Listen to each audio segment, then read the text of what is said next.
무화과나무 잎의 옷과 가죽 옷이라는 제목으로 오늘 은혜의 말씀을 나누겠습니다. 인간의 문명은 의복의 문명이라고 칭해도 무리는 아닐 것입니다. 각 나라는 그 자연 환경과 문화적 배경에 따라서 각각 다른 옷을 입고 있습니다. 옷을 보면 그 나라 사람들이 아프리카에 속했는지 구라파에 속했는지 중동 사람인지 일본 사람인지 한국 사람인지 쉽게 알 수가 있습니다. 저는 옷이라고 말하면 항상 잊어버리지 않은 것이 있습니다. 제가 자라난 그때는 1930년대니까 그때는 우리 한국이 일제 강점하에 있었고 굉장히 가난하고 헐벗고 굶주릴 때였습니다. 더구나 농촌에 삶은 원시시대와 같았습니다. 그런데 내가 5살인가 6살쯤 되었을 때 우리 어머님께서 큰 마음을 잡수시고 저를 장터에 데리고 가서 난생 처음으로 멜빵을 걸친 양복을 하나 사주셨어요. 처음 옷을 입어봤었습니다. 그래서 그걸 입고서 집으로 오는데 발이 땅에 닿는지 안 닿는지 알 수가 없어요. 너무 좋아서. 그래서 그 멜빵을 메고 그냥 있을 수가 없어서 자랑하러 나갔습니다.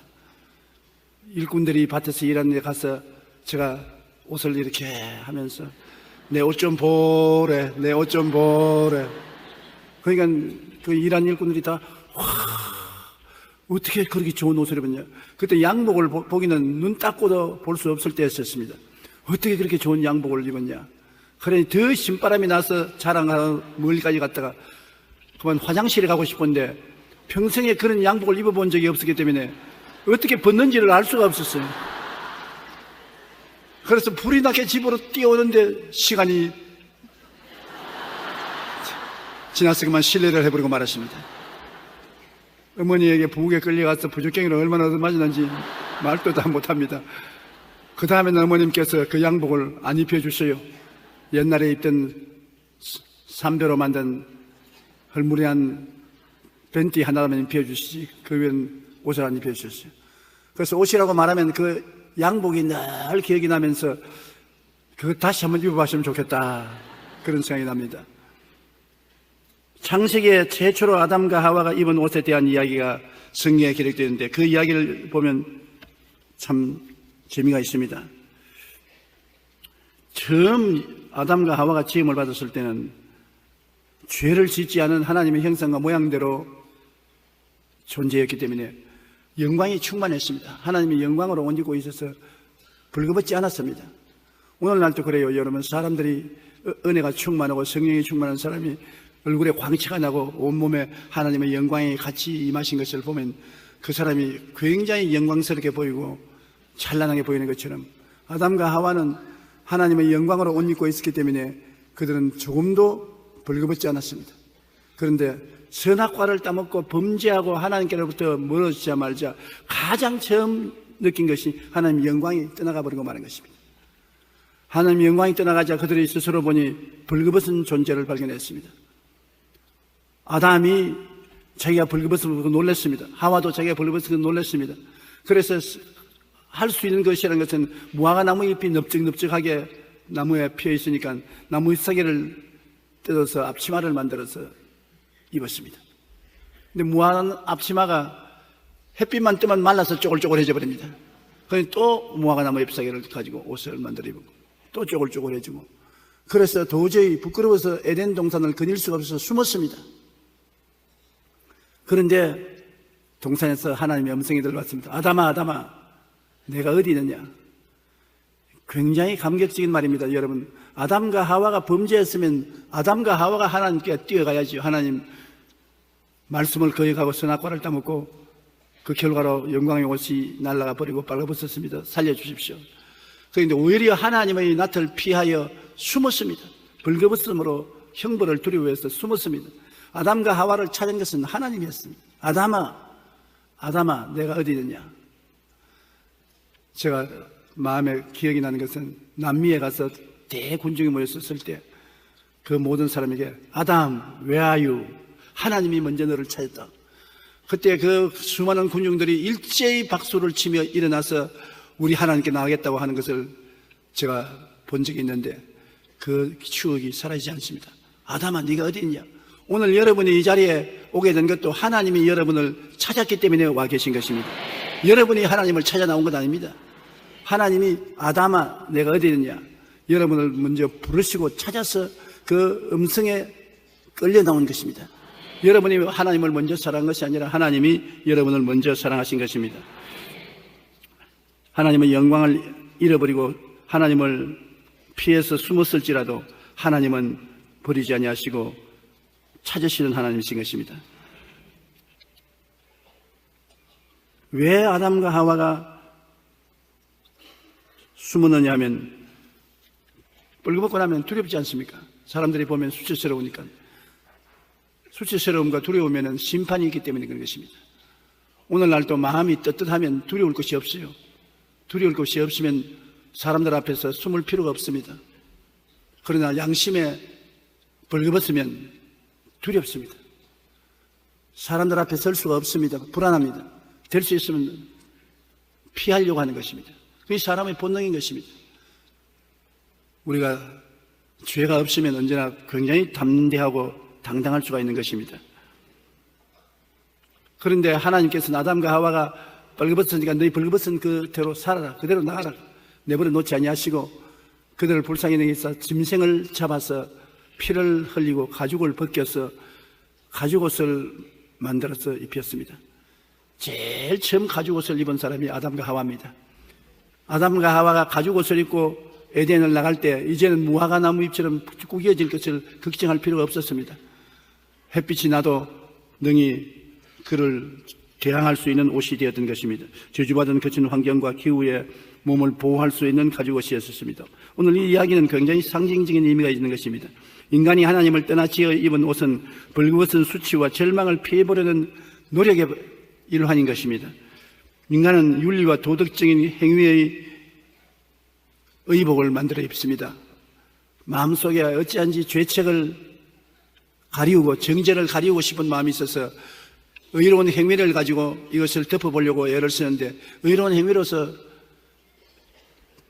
죄악을 덮을 수 있는 옷이 되지 못합니다. 갈라디아서 2장 16절에 보면 사람이 이롭게 되는 것은 율법의 행위로 말미암음이 아니요 오직 예수 그리스도를 믿음으로 말미암은 줄 알므로 우리도 그리스도 예수를 믿나니 이는 우리가 율법의 행위로서가 아니고 그리스도를 믿음으로써 의롭다 함을 얻으려 함이라. 율법의 행위로서는 의롭다 함을 얻을 육체가 없느니라. 성경은 분명히 말하기를 도덕적인 행위로서 의롭다 함을 입을 육체가 없다고 말한 것입니다. 가나마다가 현장에 잡힌 여자에 대한 예수님의 말씀을 여러분 기억해 보십시오. 모든 율법주의자들이 돌을 들어서 그 여자를 치려 했습니다. 예수님께 물었습니다. 모세의 율법에는 가나마다가 잡힌 여자는 돌로 쳐 죽이라 했는데 당신은 이 여자를 어떻게 하겠습니까? 그때 예수님께서 그들에게 하신 말씀이 있습니다. 너희 중에 죄 없는 자가 먼저 돌로 쳐라. 예수님 치지 말란 말 안 했습니다. 돌로 쳐라. 말씀대로 죄를 지은 사람은 돌로 쳐야 마땅하다. 그러나 너희 중에 죄가 없는 사람이 먼저 돌로 쳐라. 그러고 난 다음에 예수님이 한 사람 한 사람 얼굴을 쳐다보시고 난 다음 손가락으로 땅에 기록하는데 뭘 기록했는지 우리 분명히 상상할 수 있습니다. 그 사람들이 감추인 죄악을 기록합니다. 너가 그 여자의 행위를 돌로서 쳐서 보응을 하면 그 다음 너가 돌을 맞아야 될 것이다. 그러므로 모든 사람이 다 돌을 버리고 도망친 것을 우리는 알고 있습니다. 잠시 후에 보니까 사람이 한 사람도 없어요. 돌만 다 땅에 떨어져 있지. 그때 예수님께서 여자 보고 여자의 머리를 들어 너를 정죄하는 자가 있느냐? 살펴보니 아무도 없어요. 없나이다. 그 다음 하신 예수님의 말씀이 굉장히 장엄하십니다. 나도 너를 정죄하지 아니한다. 집에 가서 다시는 죄 짓지 마라. 왜? 인간은 타락한 이후로 죄를 짓는 시스템 속에 빠져 있습니다. 타락한 인간이 인간의 힘으로 율법 행위를 할 수가 없습니다. 그러므로 주님께서 그 여자에게 집에 돌아가서 다시 죄를 짓지 말라고 한 것은 주님께서 죄를 짓지 않고 살 수 있는 영원한 생명을 주실 때까지를 말하는 것입니다. 인간의 힘과 능력으로 죄를 안 짓고 살 수 있는 의인은 아무도 없습니다. 어떤 사람이 저보고 얼마 전에 그 이야기 했어요. 교회 나와니까 목사님 난 죄를 너무 많이 지어서 교회 못 나갑니다.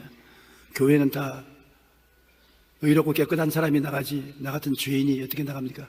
죄를 좀 청산하고 세상에서 죄 없이 살 수 있는 처지가 되면 교회 나가겠습니다. 그래서 내가 그분 보고 참 생각을 잘못하셨다고. 교회는 죄인 클럽이라고. 클럽은 뭐합니까? 사람들이 가서 차도 마시고 술도 마시고 교제도 하는 것이 클럽인데, 교회는 바로 죄인 클럽이라고. 의인은 나올 필요가 없다고. 의인 클럽에 가야 되는 것입니다. 세상은 의인 클럽입니다. 죄 없다는 사람 다 세상에 있어요. 어떠한 사람에도 죄 없다는 사람은 교회 안 옵니다. 그러나 죄가 있는 사람은 죄인 클럽에 있는 교회에 오는 이유는, 교회는 하나님이 죄를 용서해 주시는 곳이기 때문인 것입니다. 죄인을 용서하시고 의롭다 하는 옷을 입혀주는 곳이 교회인 것입니다. 교회는 사람을 벗기고 흉보고 모욕하는 곳이 아닙니다. 정지하는 곳이 아닙니다. 사람을 흉보고 벗기고 모욕하려고 하는 사람은 교회에 와서 그것을 하면 잘못 왔습니다. 그렇게 하면 하나님께 칭찬을 받을 줄 아는데 칭찬하지 않습니다. 교회는 사랑은 허다한 허물을 덮는다고 말했었습니다. 교회는 용서하는 곳입니다. 사하는 곳입니다. 아무도 정죄하지 않습니다. 그곳에 와서 우리는 용서와 사랑을 받고 변화를 입는 것이 교회인 것입니다. 교회는 죄인이 와서 용서를 받고 변화받는 곳인 것입니다. 세상에는 변화시키는 힘이 없지만 교회는 성령이 계시기 때문에 성령이 변화를 시켜주시는 것입니다. 그것이 희망이 있는 것입니다. 순식간에 변화가 안 오더라도 조금씩 변화가 다가오는 것이 교회인 것입니다. 그러므로 교회에 와서 우리가 죄인인 것을 고백하면 주님께서 용서하시고, 또 넘어지면 또 용서하시고, 또 넘어지면 또 용서하는 것입니다. 그러면 사람들은 비웃습니다. 무슨 교회에 와서 자꾸 죄 짓고 또 회개하고, 죄 짓고 또 회개하고, 그게 무슨 교회냐? 그러나 그 가운데서 조금씩 변화되어 가는 것입니다. 왜냐하면 교회는 성령이 역사하고 계시기 때문인 것입니다. 성경에는 죄를 짓고 너에게 와서 잘못했다고 회개하거든 용서하라. 얼마나 용서할까요? 7번 용서할까요? 아니라 하루에 7번씩 70번 죄를 짓고 회개하더라면 용서해 주라. 7번씩 70번 한번 계산해 보십시오. 몇 번입니까? 77이 49, 490번 아닙니까? 하루 종일 아침 먹고 죄 짓고, 점심 먹고 죄 짓고, 저녁 먹고 죄 짓고 계속 회개하더라도 490번 죄 짓기가 힘듭니다. 그것은 하나님은 교회에 오면 무한대로 용서하라는 것입니다. 저는 50년 동안 목회하면서 아주 고약하고 미운 사람이 많이 있었습니다. 내가 하나님 같았으면 막 박살을 내보는데 왜 박살을 안 내냐? 그래서 여러 분 하나님께 기도 안 드리겠습니다. 하나님, 원수를 갚아주시되 박살을 좀 내주시옵소서. 주님께서 말씀하시기를 교회는 박살내는 곳이 아니다. 교회는 용서하는 곳이다. 교회는 박살내는 것이 아니고 변화시키는 곳이다. 그러므로 너는 교회에 와서 원수를 용서하고 원수를 사랑하는 것이 너의 의무지, 네가 원수를 비평하고 박살하는 것은 너의 의무가 아니다. 참 제일 처음에 괴로웠습니다. 왜냐하면 이렇게 교회가 불공평하면 어떻게 하느냐? 박살받을 사람은 박살을 좀 내시고 쥐어박을 사람 좀 쥐어박고 그렇게 하셔야지. 하나님이 물에 물탕한 같이 희미하게 있으면 어떻게 하느냐? 그러나 성경은 말씀하기를 하나님은 모든 사람이 구원을 받기를 원하신다. 구원이 쉽게 되나요? 죄를 짓고 뿌리하고 추악하는 우리가 한꺼번에 구원이 안 되니까 주님께서 오래 참고 또 참고 또 참으시는 것입니다. 그래서 한평생을 참아봤자 사람이 살면 70이요 강건하면 80이라 하는데 70년 80년 우리는 긴 같이 하지만 하나님은 깜빡할 사이가 70년 80년 보시기 때문에 한평생을 하나님은 회개하고 돌아와서 새 사람이 되기를 기다리신다는 것을 알 수 있는 것입니다. 이러므로 교회에 원수가 들어와서 박살받을 것을 기대하면 실망합니다. 그저 위에서 기도를 해 주십시오. 축복을 하고 변화받기를 간절히 기도하십시오. 그분이 박살을 안 당하는 것처럼 여러분도 박살 안 당합니다. 계속해서 회개하고 변화를 받아 그리스도의 형상을 담는 여러분 되시기 바랍니다. 그렇기 때문에 율법 행위로 말미암아 우리가 의롭게 되는 것이 아니라 예수를 믿음으로 의롭게 된다고 성경은 강하게 말씀하고 있는 것입니다. 그리스도를 믿음으로 의롭다 함을 얻으려 함이라고 말하고 율법의 행위로서는 의롭다 함을 육체가 없다고 말하는 것입니다. 죄를 한 번도 안 지은 사람 한번 손 들어 보십시오. 나는 한 사람 발견했어요. 제가 대전 공설 운동장에서 집회를 하는데 사람들이 수만 명 모였습니다. 그래서 여러분 가운데 죄를 안 지은 사람 한번 손들어 보라니까요. 많은 사람 가운데 한 30대 청년이 손들었어요. 그래서 요새 소위 말하는 꼼수 아닌가 싶어가지고서 일어나라고. 그냥 턱 일어나요. 그러면 앞으로 한번 나오라고. 나오려니까 뒤에 자매님 한 분이 그 허리를 잡고서 매달리고 있어요. 그러면서 날 보고 막 그래요. 한 사람은 나오고 한 사람은 잡고 손을 흔들고 웬일이냐니까 큰 소리로 우리 남편 정신병자예요. 그게 내가 크게 깨달은 것입니다. 정신병자만 죄인이 아니라고 생각하고 있는 것입니다. 정신이 올바르던 사람은 다 죄인인 것을 알고 하나님 앞에 용서를 구하는 것입니다. 그러므로 사람들은 자기가 의롭다는 행위를 보여주기 위해서 율법의 의복을 만들어서 입습니다. 그러나 그것이 의롭게 만들지 않습니다. 그리고 또 사람은 인간의 삶의 의미를 쫓는 바벨탑의 의복을 지어서 입습니다. 하나님 없이 인본주의로 삶의 의미를 발견할 수 없습니다. 그럼에도 불구하고 인본주의로 큰 사업을 해서 그것으로서 자기 이복을 삼고 자기 자랑으로 삼습니다. 바벨탑은 어떤 것입니까? 바벨탑은 신할 땅에서 그들이 모여가지고서 벽돌을 만들어서 탑을 쌓되 하늘에 닿게 쌓아서 자기 이름을 내고 다시 홍수가 나도 물에 빠져 죽을 이유도 없고 그 성에서 함께 모여서 하나님 없이 즐겁게 살자는 것입니다. 그러나 바벨탑은 결국 실패하고 말한 것은 하나님이 흩어서 살라고 했지 한데 흉악하게 뭉치라고 말 안 했었습니다. 그래서 하나님께서 성을 지을 때 말을 바꾸었었습니다. 혼자밖에 말을 바꾸니까 벽돌을 올리는데 지프를 올리고 지프를 올리는데 나무를 올리고 말이 안 통하니까 바벨탑을 쌓지 못하고 무너지고 다 흩어져 버리고 말한 것입니다. 사람들은 하나님 없이 탑을 하늘에 닿게 하여 이름을 내고 온 지면의 흩어짐을 면하기를 원하고 있는 것입니다. 그러나 하나님 없는 여러분 모든 인생의 교만은 자기에게 영광스러운 옷이 되지 못합니다. 야훼께서 집을 세우지 아니하시면 세우는 자의 수고가 헛됩니다.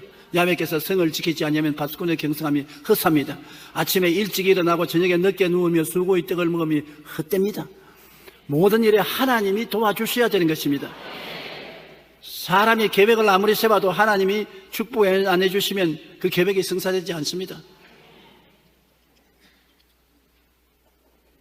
북한이 올해 2012년도가 강성대국을 이루고 대한민국을 총 한 방 쏘지 않고 흡수 통일하는 해로 정했지만은 그대로 됐나요? 김정일이 죽음으로 다 끝나고 말한 것입니다. 다 계획을 세워놔도 그 계획을 세운 사람이 끝나지 않습니까? 하나님을 모시고 일을 하면 그것이 영광의 옷이 되는 것입니다. 하나님 없이 인간의 수단과 방법으로 아무리 옷을 지어 입어도 영광이 되지 못합니다. 더러운 옷이 되고 마는 것입니다. 수치스러운 이복이 되고 마는 것입니다. 그러므로 여러분 하나님 없는 인간의 모든 노력은 바벨탑으로 지칭되고 마는 것입니다. 헛되이 허물어지고 마는 것이 되고 마는 것입니다. 인간은 또한 죽음을 이겨보려고 각종 종교적인 의복을 만들어 입습니다. 그 종교적인 의복을 만들어 입어도 그 종교가 여러분에게 구원을 갖다 주지도 아니하고 부끄러움과 수치를 면해주지도 않습니다. 사람이 한 번 죽는 것은 정한이지요. 사람에게 정해진 것이요. 그 후에는 심판이 있습니다. 우리가 왜 예수를 믿습니까? 종교적인 의복을 갖다 입어도 그것은 곧 낡아지고 없어지는 것뿐이고 종교적인 의복이 우리에게 생명을 갖다 주지 못합니다. 종교적인 수양과 도덕과 노력으로 우리가 의롭게 됩니까? 안 되잖아요. 그러나 하나님께서 의복을 우리에게 입혀주셔야 되는데 그 의복이 바로 예수 그리스도의 십자가 보혈로 값주고 산 의복을 우리가 입어야 되는 것입니다. 나의 죄를 씻기는 예수의 피밖에 없네. 다시 정케하기도 예수의 피밖에 없네. 그리스도가 여러분과 나의 일생의 죄를 대신 짊어지고 십자가에 올라갔다는 것을 기억하십시오. 일생의 죄라는 것은 내가 어머니 뱃속에서 태어날 때부터 시작해서 죽은 무덤에 들어갈지 한평생의 모든 죄를 뭉뚱그려서 주님이 청산한 것입니다. 그러므로 이미 과거에 지은 죄도 주님 청산하시고 지금의 죄도 그리고 장차 죽기 전에 지을 죄도 다 주님이 청산하신 것입니다. 그렇기 때문에 예수 믿으면 용서와 의를 얻는다는 것은 주님께서 다 이루어 놓았기 때문에 값없이 선물을 받는 것입니다. 선물이라는 것은 여러분 공짜로 받는 것이지 선물은 대가를 주고 받는 것이 아닌 것입니다. 많은 사람들이 구원을 받되 하나님의 용서와 의를 받되 대가를 지불하여 내가 훌륭한 일을 해야 되는 줄 아는데, 물론 그렇게 해야 돼요. 용서받고 구원받았으므로 성령의 도움을 받아 그리스도의 형상으로 변화되어야 되겠지만 구원을 받는 데는 조건이 없습니다. 선물입니다. 그 은혜를 인하여 믿음으로 말미암아 구원을 얻는, 이것이 우리에게서 난 것이 아니요 하나님의 선물이라.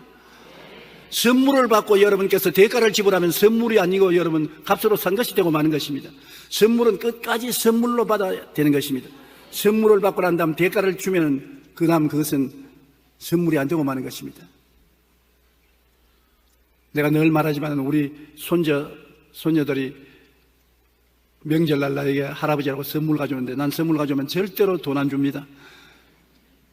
되게 선물 가져오면 머리 쓰다듬어 주고서 돈 1,000원, 10,000원도 주고 20,000원도 주는데 저는 안 줘요. 그런데 애들은 그거 줄 줄 알고 어리 손을 다 내밀고 나옵니다. 왜? 애들에게 깊이 인상을 남겨놓기 위해서. 내가 애들고 말합니다. 너희들이 할아버지에게 이거 선물로 줬냐 팔러 왔느냐? 선물요. 선물은 팔러 안 왔기 때문에 돈 없이 공짜로 주는 것이다. 그렇기 때문에 내가 너희에게 아무런 돈을 줄 수 없다. 주면 내가 사는 것이기 때문에. 그리고 꼭 내가 말을 붙입니다. 하나님이 우리를 구원하시는 것도 선물로 주는 것이지 팔러 오신 것이 아니다. 대가를 주고 구원을 사는 것이 아니라 믿음으로 공짜로 선물을 받는 것이다. 하나님이 세상을 이처럼 사랑하사 독생자를 주셨으니 누구든지 남녀노소 빈부귀천 없이 저를 믿는 자마다, 공짜로만 믿는 자마다 멸망하지 않고 영생을 얻으라. 그래서 기독교 신앙이 위대한 것은 우리는 행위로 말미암아 구원받는 것이 아니라 믿음으로 구원받는 것입니다. 믿으면 하나님이 성령을 우리 속에 보내주시는 것입니다. 어찌할 수 없이 믿음의 대가로 성령이 오시면 성령은 변화시키는 역사를 베푸는 영이 있습니다. 성령은 가만 계신 영이 아닌 것입니다. 공기처럼 우리 속에 들어와서 우리에게 변화를 시켜주는 것입니다. 창세기에 땅이 공허하고 혼돈하며 흑암의 기쁨이 있을 때 하나님의 신이 수면에 운행하시더라. 하나님의 신이 공허하고 혼돈하며 흑암의 깊은 있는 것을 수면에 운행하시고 난 다음에 하늘이 생기고 빛이 생기고 생물이 생기고 새로운 세계가 창조된 것입니다. 성령이 운행한 곳에는 새로운 세계가 창조되고 변화되는 것입니다. 여러분, 마음이 공허하고 혼돈하며 흑암의 깊은 모였을 때 그 마음을 누가 변화시킵니까?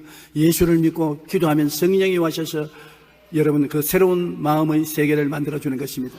한 사회가 공허하고 혼돈하며 흑암의 깊음이 있고 부패에 넘쳐난 사회를 무엇으로 변화시킵니까? 성령이 오시면 성령이 그 사회를 변화시켜 주시는 것입니다. 국가도 세계도 성령이 운행하시면 새로운 세계로 변화가 되는 것입니다.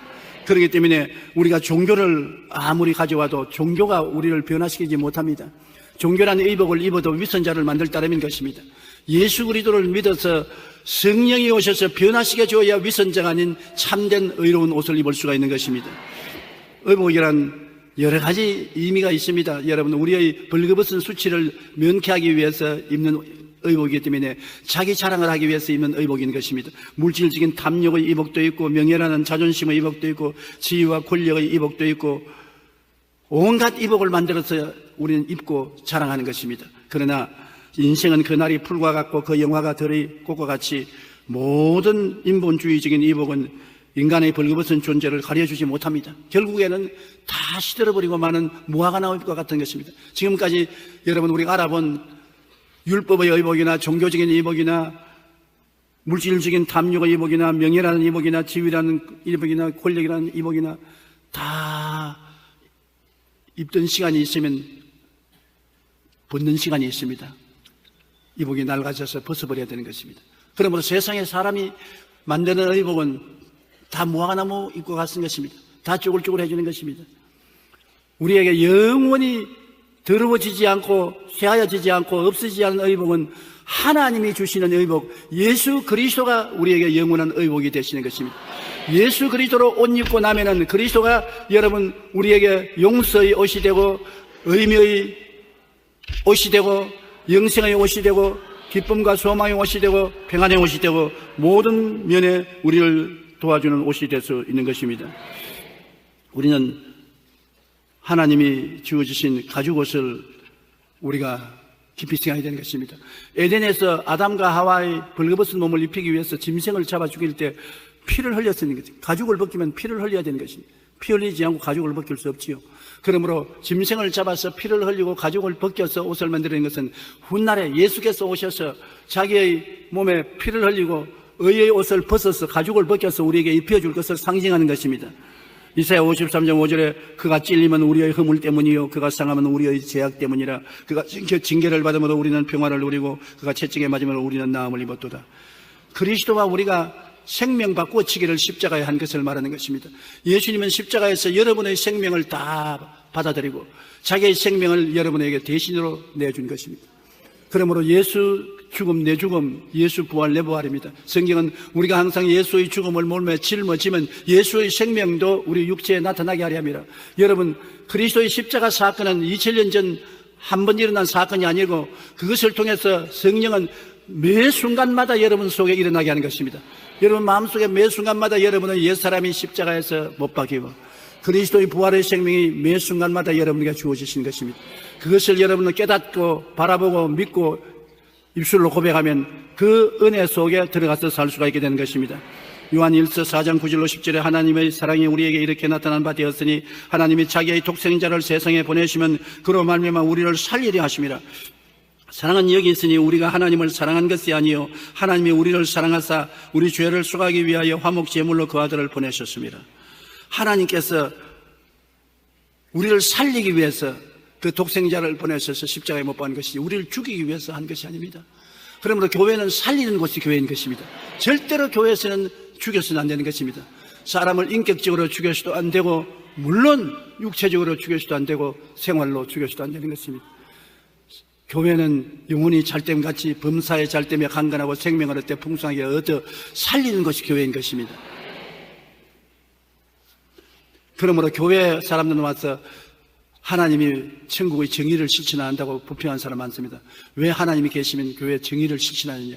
우리가 다 압니다. 하나님은 불의한 자에게 천국을 주지 않고 의로운 자에게 주는 줄 아는 것입니다. 그럼에도 불구하고 교회에 당장 불의한 자가 심판을 받고 정의로운 자가 칭찬을 받는 줄 아는데 그렇지 않고 너무나 하나님이 분명하지 못한 것 같이 보입니다. 그 왜 그러냐면 교회는 그 자리에서 정의를 실천하는 것이 아니라 교회는 그 자리에서 구원하는 공장인 것입니다. 신제품이 그 자리에서 다 만들어진 것이 아니라 전부 낡은 제품들이 들어와서 변화를 받아서 새 사람이 되어서 나가는 것이 교회이기 때문에 교회는 새 사람을 만드는 공장이므로 심판하는 곳이 아닙니다. 이러므로 교회에 와서 여러분 하나님의 정의의 뜻이 빨리 이루어지지 않는다고 낙심해서는 안 됩니다. 오랫동안 기다려야 되는 것입니다. 오랫동안 우리가 견딜 수 없을 정도로 오래 기다려야 되는 것입니다. 그러면 주님께서 우리를 심판한 것이 아니라 살려주시는 것입니다. 그것이 하나님의 목적인 것입니다. 죄받아 죽이는 것이 아닌 것입니다. 그 아들을 화목 제물로 십자가에 못 박기까지 사랑했으니 여러분에 대한 사랑이 얼마나 크다는 것을 우리가 알아야 되는 것입니다. 그래서 하나님의 은혜의 옷을 예수 그리스도를 통해서 입혀주시는 것입니다. 우리는 먼저 의의 옷을 받아 입지요. 예수님이 우리 죄를 다 청산하시고 당신의 의를 우리에게 입혀주셨으니 그 의는 죄를 한 번도 안 지은 상태를 의라고 말하는 것입니다.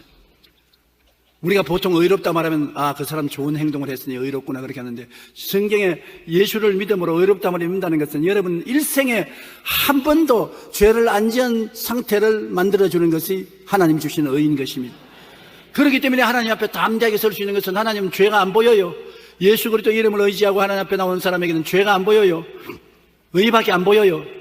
그러므로 주님 앞에 설 수가 있습니다. 로마서 3장 23절 24절에 모든 사람이 죄를 범하였음에 하나님의 영광에 이르지 못하더니 그리스도 예수 안에 있는 속량으로 말미암아 하나님의 은혜로 값없이 의롭다 하심을 얻은 바 되었나니라. 모든 사람이 죄를 범했음에 그 사람의 힘을 통해서는 종교를 가져나 수양과 도덕을 닦거나 아무리 세상적인 명예를 가지고 옷을 입어도 하나님 앞에 이르지 못하지만은 예수를 믿으면 그 은혜로 값없이 의롭다함을 얻어서 당당하게 하나님 앞에 설 수가 있는 것입니다.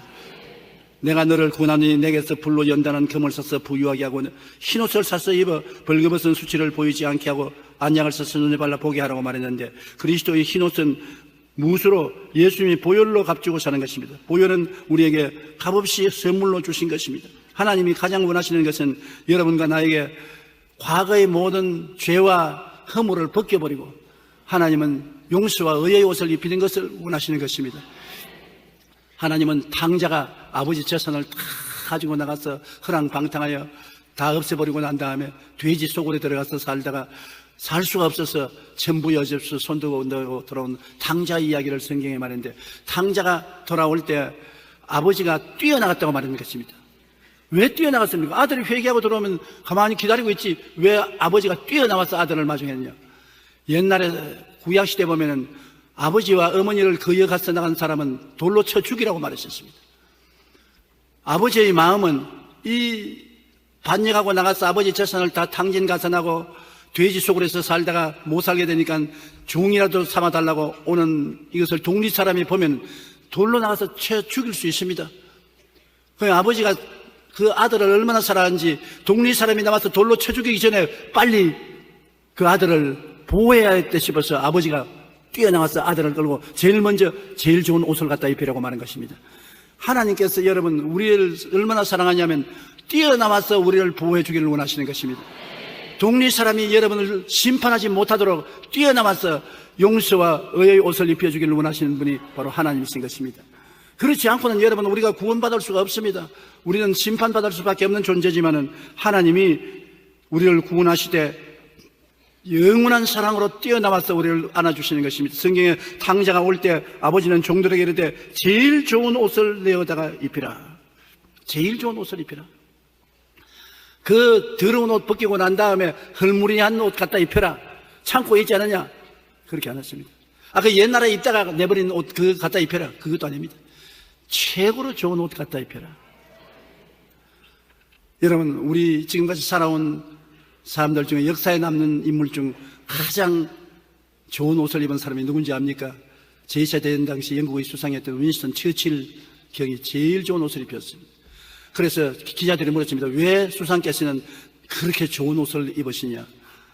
내가 세상에서 좋은 옷 입는 것이 취미인데 좋은 옷 입는 게 왜 잔소리가 많냐 그랬습니다.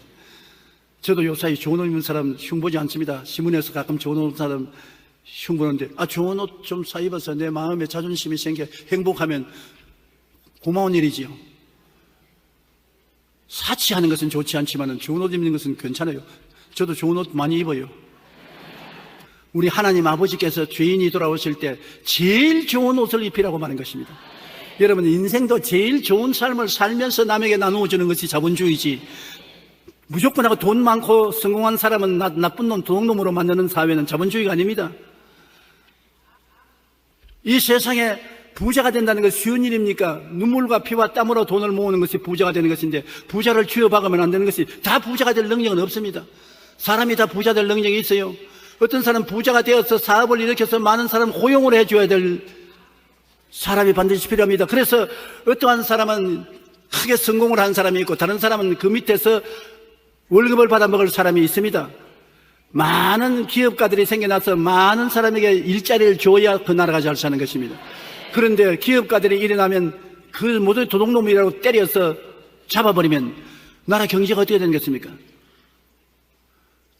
공산주의가 이 지구상에서 어느 곳에 가나 실패하는 이유는 잘 사는 사람 때려잡고 난 다음 다 똑같이 나누어 가지자. 똑같이 나누어 가지니까 똑같이 거지가 되고 마는 것입니다. 다 같이 부자가 안 돼요. 우리 가만히 주변을 살펴보십시오. 하나님이 특별한 달란트를 주어서 사업을 잘하고 부자가 될 수 있는 사람을 보내기도 하고 그 부자가 된 사람들의 의지에서 먹고 살 사람도 이 세상에 보내시는 것입니다. 그러므로 필요한 것은 뭐냐면 하나님께서 부자를 만들어 주시거든 그가 혼자 그거 가지고 먹고 살면 안 되고 그것을 나누어서 같이 살자는 것입니다. 하나님께서 축복을 해주시면 나누어서 살자. 우리 여의도 순복음교회가 하나님께 축복을 받아 세계 최대의 교회가 되었는데 그대로 자랑하면 어떻게 합니까? 우리는 우리 제자들과 19개 교회를 나누고 3,000여 교회를 개척하고 나누는 것입니다. 자꾸 나누어줘야 돼요. 앞으로도 이 교회가 잘 살려면 나누어줘야 되는 것입니다. 우리만 잘 살겠다고 잘 되겠다고 융쳐자고 있으면 우리도 망하고 우리가 도움을 줘야 될 사람들도 도움을 못 받아서 망하는 것입니다. 영혼이 잘됨같이 범사에 잘되기를 하나님 원하시는 것입니다. 못되기를 원하지 않아요. 예수 믿고 난 다음에 영혼도 잘 되고 범사도 잘 되고 강건해지기를 원하는 것입니다. 그래서 모든 일에 항상 모든 것이 넉넉하여 모든 착한 일을 넘치게 하려 하는 것입니다. 그걸 가지고 착한 일을 하라는 것입니다. 그것이 모두 다 못되게 만들고 모두 다 망하게 만들고 다 똑같이 거지로 만드는 것이 우리 신앙생활이 아니고 그것이 자본주의 사회가 아니라는 것을 저는 알고 있는 것입니다. 성경에 하나님께서 제자들 종들 보고 회개하고 돌아오는 자기 아들에게 제일 좋은 옷을 내어다 입혀라. 그래서 하나님은 좋은 것 주시기를 원하시는 것입니다. 너 자녀가 떡을 달라면 돌을 주며 생선을 달라면 뱀을 줄 자가 있겠는가? 너희가 악할지라도 좋은 것 줄 줄 알거든 하물며 천부께서 구하는 자에게 좋은 것을 주지 않겠느냐? 우리도 자식들에게 좋은 것 주기를 원하는데 하나님이 좋은 것 주기를 원치 않겠느냐? 신앙은 단계가 있어요. 예수 믿고 난 다음에 죄악에서 건지냄을 받아서 영혼이 잘 되고 범사에 잘 되고 강건하게 되는 것은 초보 신앙인 것입니다. 초보 신앙은 우리가 영육간에 이 땅에서 축복을 받아 잘 되고 그 다음 발전된 신앙은 그리스도의 형상을 담는 신앙으로 나누어 주는 신앙인 것입니다. 제일 처음에 잘 되어서 복을 받고 난 다음 그 다음에는 나누어 주라는 것입니다. 내가 가진 것을 남에게 나누어 줘서 나처럼 함께 즐겁게 행복하게 살 수 있게 만드는 것은 그 다음 단계의 신앙인 것입니다.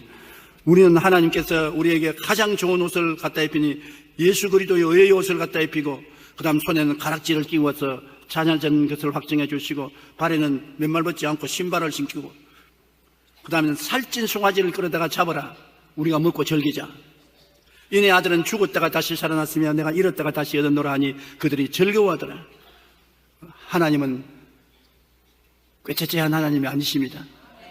하나님은 여러분이 주님께 나오면 여러분을 예수 그리스도의 피값으로 사서 가장 좋은 의의 옷을 입히시고 성령으로 인을 쳐주시고 여러분의 병을 고쳐주시고 저주를 제하여 아브라함의 복을 주시고 영생 복락을 주시는 하나님이신 것입니다. 그렇게 하시면서 자 내가 이 은총을 주었으니 이제는 일어나서 너보다 못한 사람을 도와주라. 못한 사람과 나누어라. 못한 사람에게 은혜를 베풀라. 이렇게 하는 것이 우리 신앙의 정통적인 길인 것입니다. 하나님은 허물로 뒤덮인 인생을 거룩한 옷으로 바꿔 입혀주시는 것입니다. 자꾸 허물을 벗겨서 허물을 지적해서 사람을 못 살게 하는 것이 아니라 거룩한 옷으로 입혀주시는 것입니다. 히브리서 10장 10절로 14절에 보면 예수 그리스도의 몸을 단번에 들이심으로 말미암아 우리가 거룩함을 얻었다. 예수님이 우리 대신 허물로 심판받음으로 우리가 허물에서 용서를 받고 하나님의 허물 자신 논하지 않는다는 것입니다. 골로새서 3장 12절에 너희는 하나님이 택하사 거룩하고 사랑받는 자처럼 긍휼과 자비와 겸손과 온유와 오래 참음으로 옷 입어라. 이 하나님은 우리의 모든 삶을 옷 입는 것으로 비유해서 말씀하는 것입니다. 하나님 앞에 설 수 있는 옷, 예의에 어긋나지 않은 거룩한 옷, 의로운 옷, 아름다운 옷을 예수님의 피를 힘입어 허락해 주시는 것입니다. 오늘 예수 믿으면 여러분 하나님 앞에서 의로운 옷, 거룩한 옷, 깨끗한 옷, 예의에 어긋나지 않은 옷을 입혀주심으로 여러분이 그리스도의 피를 의지해서 하나님 앞에 담대히 설 수 있는 것입니다. 오늘은 이 땅에 살다가 내일은 다 천당에 가야 될 것 아니겠습니까? 영원히 이 땅에 살 사람이 누가 있겠습니까? 그러므로 우리는 항상 우리 마음속에 그리스도를 통해서 보혈로 무장하고 언제 이 땅을 떠나더라도 하나님 앞에 설 수 있는 마음의 자세를 갖게 되시기를 바랍니다.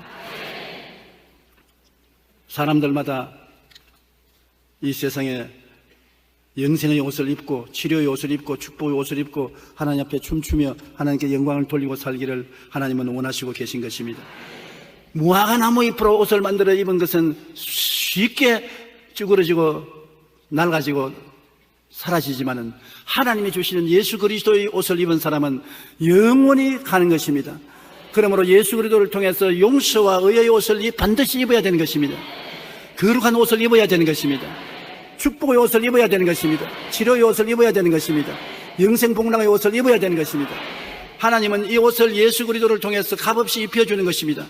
이 옷이라는 것은 실제로 우리가 먼데로 입는 이 옷이 아니라 우리 속사람이 입는 옷인 것입니다. 우리의 생각에 입는 옷인 것입니다. 우리가 자존심을 가지고 스스로 꿈을 꾸면서 입어보는 옷인 것입니다. 믿음으로 입는 옷인 것입니다. 우리는 입술로 고백함으로 나는 의의 옷을 입고 있다. 나는 거룩한 옷을 입고 있다. 나는 치료의 옷을 입고 있다. 나는 축복의 옷을 입고 있다, 영생복락의 옷을 입고 있다고 시인해야 되는 것입니다. 사람들은 생각하기를 아유 그 말을 믿습니까? 나는 안 믿습니다. 여러분, 믿음을 사람들은 오해를 하는데 세상에 있는 믿음은 믿을 수 있는 만한 것을 믿는 것입니다. 합리적이고 논리적인 것을 믿을 때 이 세상에서 말하는 믿음인 것입니다. 아버지와 자식이 서로 믿는 것은 있을 수 있는 일입니다. 부부간에 믿는 것은 있을 수 있는 일인 것입니다. 형제간에 믿는 것은 있을 수 있는 일이고 합리적이고 논리적인 것입니다. 그러나 홍해수가 갈라질 것을 믿는 것은 합리적이고 논리적인 것이 아닙니다. 비합리적이고 비논리적인 비과학적인 것입니다. 죽은 자가 살아나는 것은 비논리적인 것입니다. 그러면 세상에서 믿음이라는 것은 모두 다 합리적이고 논리적인 믿음을 말하지만은 성경에 말하는 믿음은 창조적인 믿음을 말하는 것입니다. 하나님을 믿는 것입니다. 인간으로 할 수 없는 것이 이루어지는 것을 하나님을 믿는 믿음인 것입니다. 그러므로 세상적인 믿음이라는 것은 기적이 없습니다. 하나님의 믿음은 기적이 있는 것은 하나님을 믿고 하나님 말씀을 믿기 때문에 없는 것을 있게 하시고 죽은 자를 살리시는 기적이 일어나게 되는 것입니다. 아유, 그런 믿음은 나는 못 가지고 있습니다. 성경에는 누구든지 이 산들에 명하여 저 바다에 던지라 하고 그것이 이룰 줄 마음에 믿고 의심하지 않으면 그대로 되라는 큰 역사가 일어난다 했는데 그게 필요한 믿음이 뭐냐? 겨자씨 하나를 만한 믿음만 있으면 그렇게 된다고 말하는 것입니다. 옛날엔 제가 겨자씨를 넣어당기면서 보여주었는데 이제는 자꾸 옷을 갈아입다가 보니까 어디 갔는지 막 흔적이 사라져버렸어요. 겨자씨 하나를 만한 믿음만 있으면. 그 말은 무슨 말입니까? 우리가 예수를 믿고 하나님 자녀가 되었어도 우리의 가슴 속에 불신앙이 꽉 들어차 있습니다. 여러분 이 자리에 앉아서 아멘 하지만 속으로 안 믿는 마음이 꽉 들어차 있다고요. 그런데 성경은 겨자씨 하나만한 믿음이란 99%의 불신앙이 있더라도 그 중에 1% 믿음만 있으면 된다는 것입니다. 사람이 99%의 믿음을 가진 사람은 없어요. 100% 불신앙 가운데 99%는 안 사라지고 있고 1%만 믿어라도 산들에 명하여 바다에 던지라도 된다는 것입니다. 그러므로 여러분은 모두 다 1%의 믿음은 가지고 있는 것입니다. 이 믿음은 창조적인 믿음이요 하나님과 말씀을 믿는 믿음이요 이 조그마한 믿음만 가지고서 우리가 기도해도 하나님은 응답하신다는 것입니다. 그러므로 여러분은 할 수 있습니다. 하면 됩니다. 해보십시오. 긍정적이고 적극적이고 창조적이 되십시오. 나는 못한다 안 된다 할 수 없다고 생각하지 마십시오.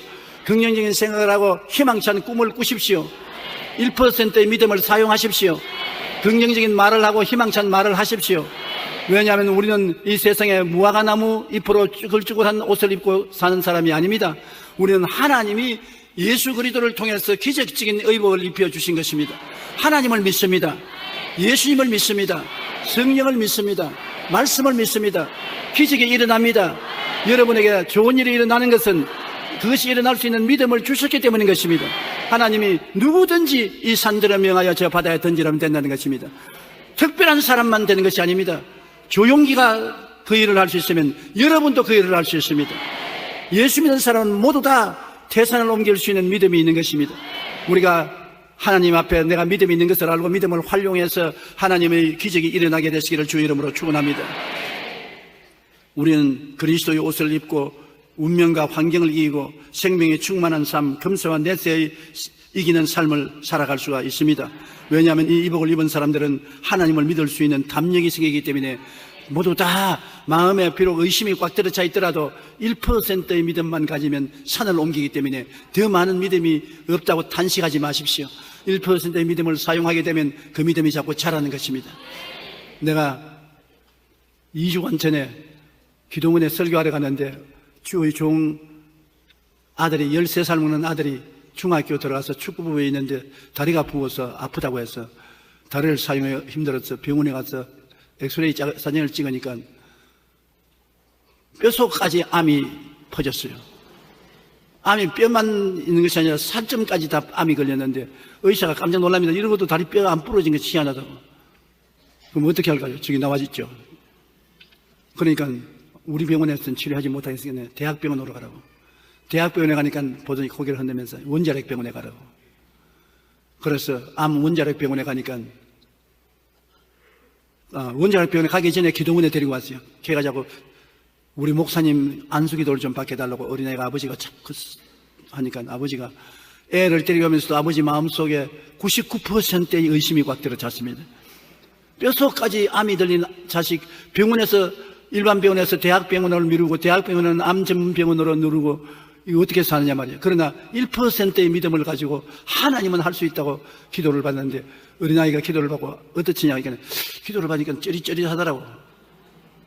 그래서 암병원으로 가서 사진을 찍으니까 암에 온내가 데 없어요.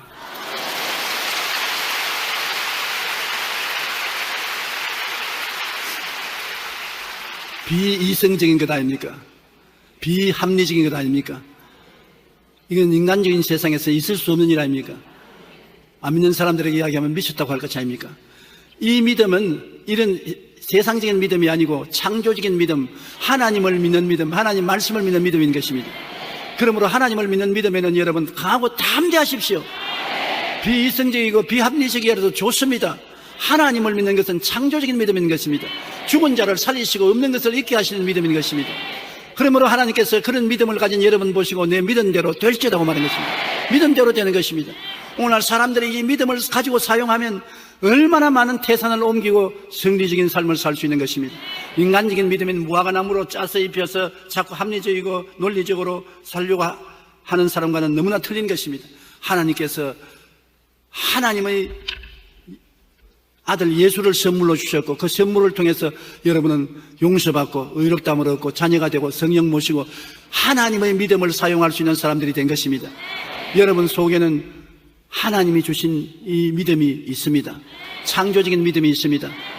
안 믿는 사람과 믿는 사람의 차별이 뭔지 압니까? 안 믿는 사람은 합리적이고 논리적인 믿음이 있지만은 창조적인 믿음은 없습니다. 믿는 여러분은 하나님을 믿는 창조적인 믿음이 있으므로 오늘 이 시간에 이 교회를 떠나기 전에 예수 이름으로 기도하고 나가면 문제가 해결됩니다.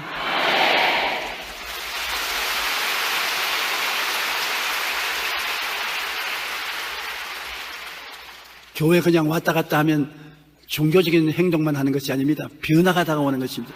기적이 생기는 것이 교회인 것입니다. 오늘 여러분 주님을 통해서 많은 기적의 역사가 일어나게 되시기를 주의 이름으로 축원합니다.